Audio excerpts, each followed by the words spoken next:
আমার নাম সোহিনী। আমার এমন একটি পরিবারে বিয়ে হয়েছিল যেখানে আমার শ্বশুর ও বর ছাড়া আর কেউ ছিল না। ছেলেটির কোনো ভাই বা বোন ছিল না। আমার শাশুড়ি অনেক আগেই মারা গেছিল। আমি শহরের মেয়ে, কিন্তু আমার বিয়ে হয়েছিল গ্রামে। আমার প্রথম থেকে ইচ্ছা ছিল শহরেই বিয়ে করার, কিন্তু আমি যেটা চেয়েছিলাম সেটা হয়নি। গ্রাম থেকে সম্বন্ধ এসেছিল আমার জন্য, এবং আমার বাবা মা পছন্দ করেছিল, কারণ ছেলেটি গ্রামে থাকলেও শহরে জব করত এবং ভালো টাকা ইনকাম করত।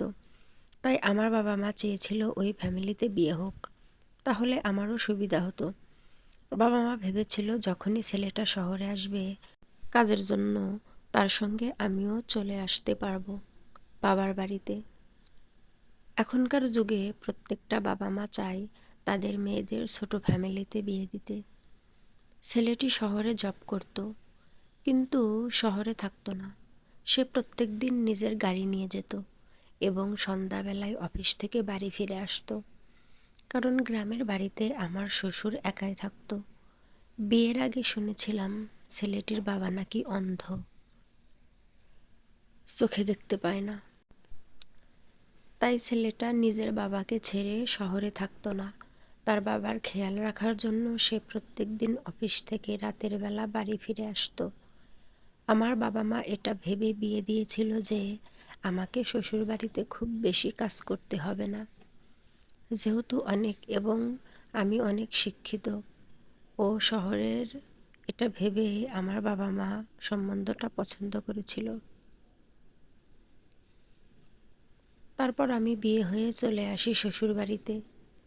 শ্বশুরবাড়িতে যখন আমি শ্বশুরমশাইকে দেখেছিলাম, তখন খুব কষ্ট হয়েছিল, কারণ সে তার একমাত্র ছেলের বিয়ে দেখতে পায়নি।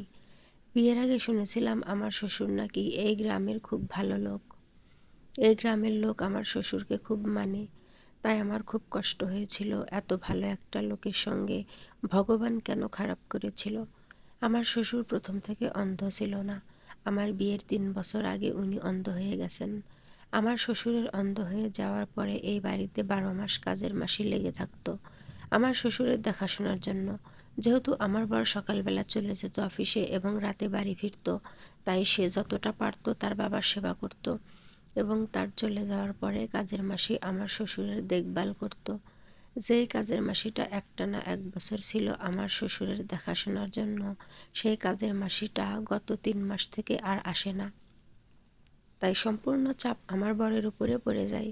শ্বশুরকে খাইয়ে দেওয়া থেকে শুরু করে জামা কাপড় পরিবর্তন করা, স্নান করানো, বাথরুমে নিয়ে যাওয়া, এই সমস্ত কাজ করার পরে আমার বর অফিসে যেত। আমার শ্বশুর বরকে বলতো, বিয়ে করে বৌমাকে নিয়ে আসো, বৌমা থাকলে তোমার উপর এত চাপ হবে না, বৌমা আমার দেখাশোনা করবে। শ্বশুরের চাপের জন্য বর আমাকে বিয়ে করে যাতে তার দায়িত্বটা আমি পালন করতে পারি। এ সমস্ত কথা বিয়ের আগেই বর আমার বাবা মাকে বলেছিল। তার বাবার দেখাশোনা সেই করে। বিয়ের দিন রাতে বর আমার খুব তারিফ করে এবং আমাকে বলে, এতদিন আমি বাবার সেবা যত্ন করেছি, এই দায়িত্বটা আজ থেকে তোমাকে দিচ্ছি। আমার অনুপস্থিতিতে বাবাকে ভালো রাখবে, বাবা খুবই সহজ সরল মানুষ, আমার ছাড়া বাবার আর কেউ নেই এই দুনিয়াতে। আমি জানি তুমি খুব বুদ্ধিমতী মেয়ে এবং তুমি সব কিছু সামলে নেবে। তোমার উপর আমার অনেক ভরসা আছে, তুমি দেখতে যতটা সুন্দর তোমার ব্যবহার আরও সুন্দর। বরের মুখে আমার তারিফ শুনে মুগ্ধ হয়ে যায় এবং তাকেও আমি ভরসা দেই, শ্বশুরের দেখাশোনা এবং সেবা যত্ন আমি করব। পরের দিন সকালবেলা আমার নাস্তা করার আগে বর বাজার থেকে সকালের খাবার দাবার কিনে নিয়ে চলে এসেছিল। ও বলছিল, তুমি নতুন বউ, তাই দুদিন আমি বাইরে থেকে খাবার কিনে নিয়ে আসি, 2-4 দিন পর থেকে তুমি বাড়ি তখন কাজকর্ম করবে। সেদিন শ্বশুরবাড়িতে আমার প্রথম দিন। টেবিলে বসে একসঙ্গে 3জন মিলে খেতে বসলাম। বর আমার পাশে বসেছিল, শ্বশুর আমার সামনের চেয়ারে বসেছিল। বর তার বাবাকে নিজের হাতে খাইয়ে দিচ্ছিল। আমার শ্বশুর বেশিরভাগ সময় কালো রঙের চশমা পরে থাকতো। এইভাবে 2 থেকে 3 দিন কাটার পরে আমি বাড়ির সমস্ত কাজের চাপ নিজের ঘাড়ে নিয়ে নিই। সকালবেলা বর নিজে খেয়ে দেয়ে এবং শ্বশুরকে খাইয়ে দিয়ে অফিসে চলে যেত। তখন আমি বাড়ির কাজকর্ম করতাম। জানি কেন আমার মনে হতো আমার শ্বশুর আমার দিকে তাকিয়ে বসে আছে। আমি রান্নাঘরে কাজ করতাম, আর ঠিক তার সামনের ঘরেই আমার শ্বশুর বসে থাকতো এবং তার মুখের দিকে মাঝে মধ্যে তাকাতাম। তখন মনে হতো উনি আমার দিকে তাকিয়ে মুচকি মুচকি হাসছেন। কারণ আমার বাবার বাড়িতে এরকম কোনো লোক ছিল না। শ্বশুরবাড়িতেই প্রথম আমার শ্বশুরকে দেখেছিলাম, যিনি অন্ধ ছিলেন। আমি জানতাম উনি চোখে দেখতে পান না, অন্ধ, কিন্তু তাও কেন জানি না মনে হতো উনি যেন আমাকেই দেখছে। আমি এই বাড়ির নতুন বউ, তাই পাড়ার মহিলারা আমার সঙ্গে দেখা করতে আসতো। বরের অফিস চলে যাওয়ার পরে আমি বাড়ির কাজকর্ম করতাম, আর আমার শ্বশুর রান্নাঘরের সামনে চেয়ারে বসে আমার সঙ্গে অনেক কথা বলতো। তার অন্ধ হওয়ার আফসোস আমাকে বলতেন এবং বলতেন, আমার বৌমাকে আমি চোখে দেখতে পাই না, এর থেকে কষ্ট আর কিছুই নেই আমার কাছে। আমার শ্বশুর অনেক ভালো লোক ছিলেন। বরের অফিস চলে যাওয়ার পরে শ্বশুরের যা প্রয়োজন হতো আমার কাছেই চাইতো, আমি তখন নিয়ে গিয়ে শ্বশুরকে দিতাম। আমি বরকে জিজ্ঞাসা করেছিলাম তার বাবাকে ভালো ডাক্তার দেখায়নি কেন, তার বাবা কি আর ঠিক হবে না? বর বলেছিল অফিসের কাজের জন্য সে যখন 6 মাস ট্রেনিংয়ে ছিল সেই সময় তার বাবা অন্ধ হয়ে গেছে। শ্বশুরের চোখের প্রবলেম আগে থেকেই ছিল, কিন্তু উনি কখনোই বরকে বলেনি, এবং বর যখন ভালো ডাক্তারের কাছে নিয়ে যেতে চেয়েছিল তখন আমার শ্বশুর যায়নি। উনি বলেছিলেন আমি অন্ধ হয়েছি, এটাই আমার কপাল, তাই আমাকে নিয়ে আর মাথা ঘামিয়ে লাভ নেই। আমার অনেক বয়সও হয়ে গেছে, যে কোনো টাইম আমি এই পৃথিবী ছেড়ে চলে যাব, তাই আমাকে নিয়ে আর তুমি টাইম নষ্ট করো না।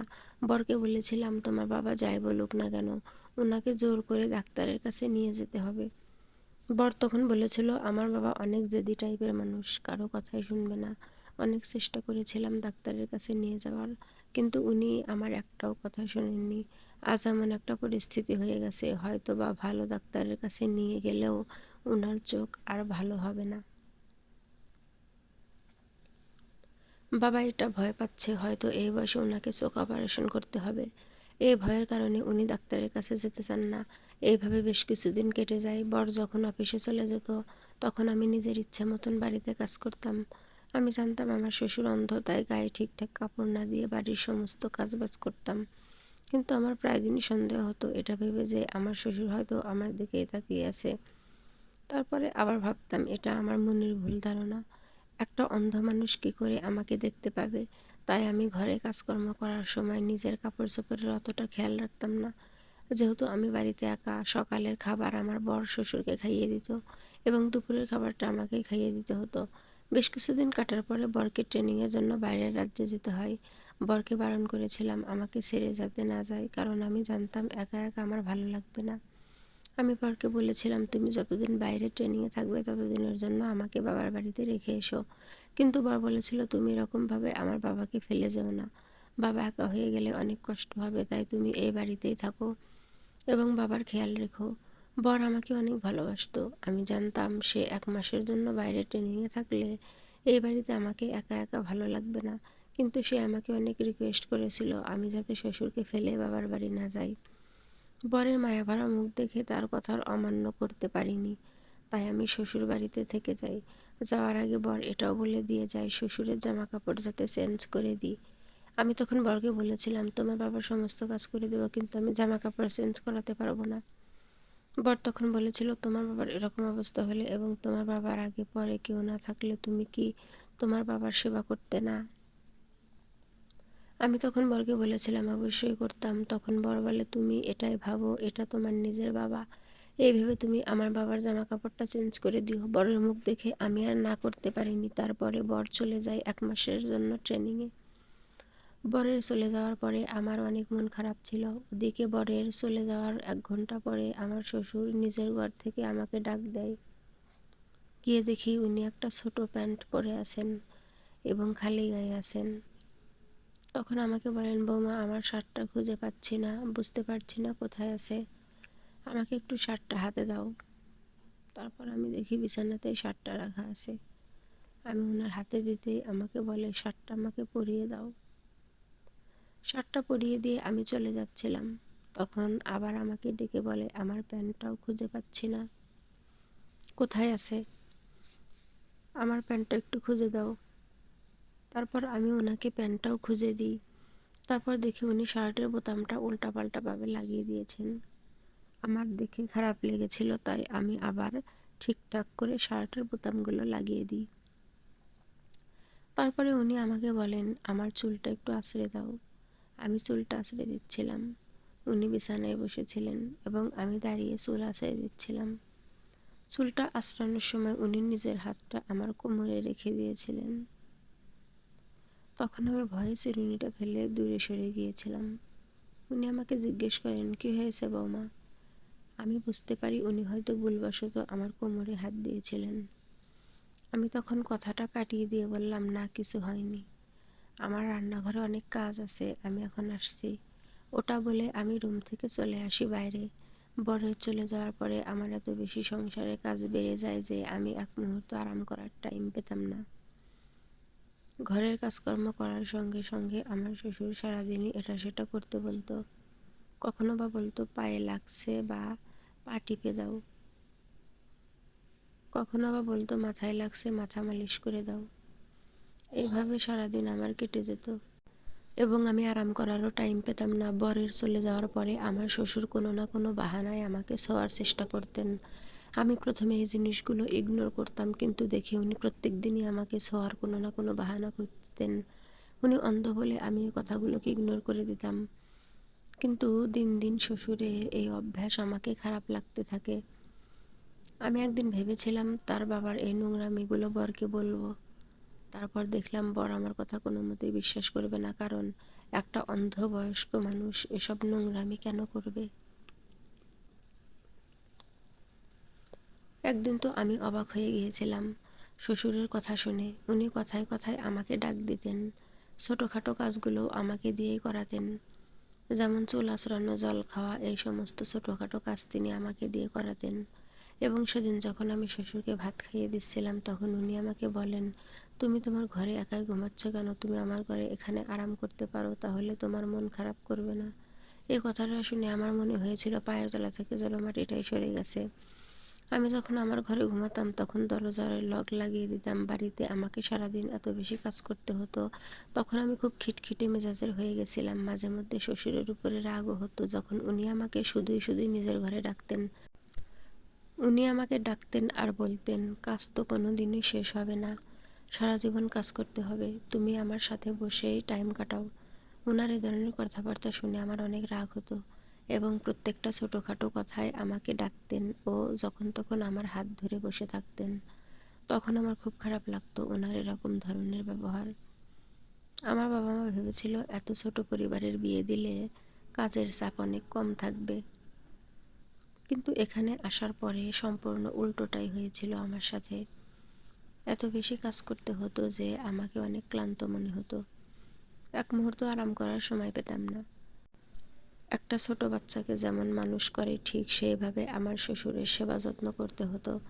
একদিন দুপুরবেলা সমস্ত কাজকাম সেরে ভেবেছিলাম আরাম করব, তাই আমি ঘরে এসে শুয়ে পড়ি। কিছুক্ষণ পরে আমার মনে হয় পায়ের কেউ যেন সুড়সুড়ি দিচ্ছে। চোখ খুলতে দেখি আমার শ্বশুর সামনে দাঁড়িয়ে আছে। ওনাকে দেখে আমি রীতিমতো ভয় পেয়ে যাই। তাকে জিজ্ঞেস করি, আপনি এখানে কি করছেন? আপনার কি কিছু লাগবে? তখন শ্বশুর আমার কাছে আসেন এবং আমার হাত ধরে নেন আর বলেন, আমি তোমাকে পেতে চাই। ওনার কথা শুনে আমার মাথা ঘুরে ওঠে এবং তাড়াতাড়ি আমি হাত ছাড়িয়ে দিয়ে ওনাকে বলি, আপনি আমার ঘর থেকে চলে যান। উনি তখন আমাকে জড়িয়ে ধরেন এবং বলেন, আমি তোমাকে পেতে চাই। ওনার কথা শুনে আমি ভয়ে কাঁপছিলাম এবং তাড়াতাড়ি ওনাকে ঠেলে দিয়ে দূরে সরে যাই। তখন উনি শয়তানি হাসি হেসে বলেন, আমি চোখে অন্ধ নই, আমি সব কিছু দেখতে পাই। ওনার কথা শুনে আমার পায়ের তলা থেকে যেন মাটিটাই সরে যায়। আমি বলি, অনেক দিন আগে আমার সন্দেহ হয়েছিল আপনার উপরে, আপনি কেন তাহলে অন্ধের নাটক করছেন? শ্বশুর তখন বলে, আমার ছেলে যখন নতুন নতুন জব পেয়েছিল তখন সে শহরে থাকতো, আমি এখানে একা থাকতাম। সে তার কাজে এত বেশি মত্ত হয়ে গেছিল যে আমার খেয়াল রাখতো না। তারা অ্যাটেনশন পাওয়ার জন্য আমি অন্ধ হওয়ার নাটক করি। এই কারণে আমি কোনোদিন তার সঙ্গে ডাক্তারের কাছে যাইনি। আমি যখন অন্ধ হওয়ার নাটক করেছিলাম তখন সে বাড়ি থেকেই অফিসে যেত এবং আমার দেখাশোনা করত এবং আমাকে অনেক ভালো, অন্ধ হওয়ার নাটক করলে সে আমাকে অনেক ভালোবাসতো এবং আমাকে ছেড়ে কোথাও যাবে না। তারপরে বিয়ে হয়ে তুমি যখন প্রথমে বাড়িতে আসো তখন তোমাকে দেখে আমি মুগ্ধ হয়ে যাই। সেদিন থেকে আমি ভেবে রেখেছিলাম যেমন করেই হোক তোমাকে কাছে নিব। তুমি দেখতে এতটাই সুন্দর যে তোমাকে আমার পেতে ইচ্ছে করে। শ্বশুরের এই নোংরা কথাগুলো শুনে আমি ওনাকে বলেছিলাম, আপনার লজ্জা করে না এসব নোংরা কথা বলতে? আমি আপনাকে বাবার মতো ভেবেছিলাম, কিন্তু আপনি নিজের ছেলে ও আমাকে ধোঁকা দিয়েছেন। তারপর শ্বশুর হাসে আর বলে, এই দিনের অপেক্ষায় আমি ছিলাম। আমার ছেলে বছরে একবার করে ট্রেনিংয়ে যায়, তখন সে 1 থেকে 2 মাস বাইরে ট্রেনিংয়ে থাকে। আমি তখন শ্বশুরকে বলি, আপনার এই নোংরা চেহারা পুরো দুনিয়ার সামনে নিয়ে আসব, আপনার ছেলেকে আমি সব সত্যি কথা বলে দিব। তখন শ্বশুর বলে, আমার ছেলে তোমার কথা কোনোদিনই বিশ্বাস করবে না। তুমি যখন ওকে এসব কথা বলবে, সে তোমাকে ঘাড় ধাক্কা দিয়ে এই ঘর থেকে বের করে দেবে। তখন আমি কান্নাকাটি করে হাত জোর করে বলি, দয়া করে আমার সঙ্গে কোনো খারাপ কাজ করবেন না, আমাকে যেতে দিন। তারপর উনি আমার দিকে এগিয়ে আসেন। তখন ভগবানের আমার উপরে দয়া হয়। দরজা থেকে আমার বর রেগে চিৎকার করে বলে, ওখানেই দাঁড়িয়ে যান। আমি ভয়েও কাঁদতে কাঁদতে চোখ খুলে দেখি আমার বর দরজার সামনে দাঁড়িয়ে আছে। আগামীকাল 5 জুন আমার জন্মদিন, তাই বর আজকে বাড়ি এসেছিল আমাকে সারপ্রাইজ দেওয়ার জন্য। বাড়িতে এসে তার বাবার আসল রূপ দেখতে পাই। ঘরে ঢুকে আমার বর তার বাবাকে মারধর শুরু করে এবং বলে, আমার লজ্জা করে না তোমাকে বাবা বলতে? তোমার মতো নোংরা মানুষ আমার বাবা হতেই পারে না। এই কথা বলে সে আমাকে জড়িয়ে ধরে এবং আমিও বরকে জড়িয়ে ধরে অনেক কাঁদি। আজ বর ঠিক সময় না আসলে আমার শরীরের কোনো দাম থাকতো না এবং আমিও লজ্জা ও ঘৃণায় কাউকে মুখ দেখানোর যোগ্য থাকতাম না। তারপর আমার বর আমাকে নিয়ে শহরে চলে আসে। আমরা এখন শহরে থাকি। আমার শ্বশুরের সঙ্গে আমাদের আর কোনো সম্পর্ক নেই। আমরা দুজন এখন অনেক ভালো আছি। যে লোকটাকে আমি নিজের বাবা ভেবে তার সেবা যত্ন করেছিলাম, ওনার মনে তো পাপ ভরা ছিল। কখনোই ভাবতে পারিনি আমার সাথে এরকম কিছু একটা হবে। বন্ধুরা, আজকের গল্পটা এখানেই শেষ করছি। গল্পে কোনো ভুল ত্রুটি থাকলে ক্ষমা করবেন। ভালো লাগলে অবশ্যই লাইক, শেয়ার, সাবস্ক্রাইব করতে ভুলবেন না। ধন্যবাদ।